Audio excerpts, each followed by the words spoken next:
വാസ്തുവിന് വീട് നിർമ്മിക്കുമ്പോൾ മാത്രമല്ല, വീട്ടിലോരോ കാര്യങ്ങൾ ചെയ്യുന്നതിലും പ്രധാന സ്ഥാനമുണ്ട്. വീടിന്റെയും വീട്ടുകാരുടെയും ഐശ്വര്യത്തിനും ഇത് ഏറെ പ്രധാനമാണ്. വീടിന്റെ വടക്ക് കിഴക്ക് കോണിലിരുന്നു വേണം ധ്യാനിക്കാനും ശ്വസന വ്യായാമങ്ങൾ ചെയ്യാനും.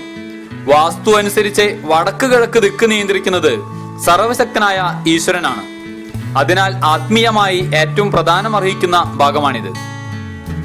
നിങ്ങൾക്ക് ക്ഷീണം, തളർച്ച, സുഖമില്ലായ്മ എന്നിവ അനുഭവപ്പെടുകയാണെങ്കിൽ വീടിന്റെ കിഴക്കു ഭാഗത്ത് സമയം ചെലവഴിക്കുക. കിഴക്ക് ദിക്ക് ഭരിക്കുന്നത് യുദ്ധത്തിന്റെയും കാലാവസ്ഥയുടെയും ദേവനായ ഇന്ദ്രനാണ് എന്നാണ് വിശ്വാസം. അതിനാൽ ഉദയസൂര്യന് മേൽ ഇന്ദ്രന് അധികാരമുണ്ട്. എല്ലുകൾ, കണ്ണ്, ഹൃദയം, നട്ടെല്ല്, രക്തചംക്രമണം എന്നിവയ്ക്ക് വേണ്ട ഊർജം ഇത് നൽകുമെന്നാണ് വിശ്വാസം. തെക്കോട്ട് തലവെച്ച് കിടന്നാൽ പരസ്പരമുള്ള മനസ്സിലാക്കൽ മെച്ചപ്പെടുകയും ബന്ധത്തിന് പുതുജീവൻ ലഭിക്കുകയും ചെയ്യും.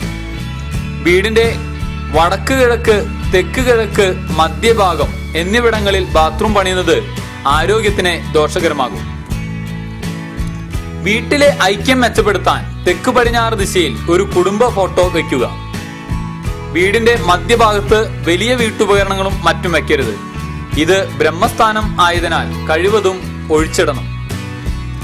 നീല നിറത്തിന് തണുപ്പിന്റെ ഗുണങ്ങളുണ്ട്. രാത്രിയിൽ ഇളം നീല നിറത്തിലുള്ള ബൾബുകൾ പ്രകാശിപ്പിക്കുന്നത് ശാന്തത നൽകും. വയലറ്റ്, ഇൻഡിഗോ, പർപ്പിൾ തുടങ്ങിയ നിറങ്ങളാണ് ഭിത്തിക്ക് നല്ലത്.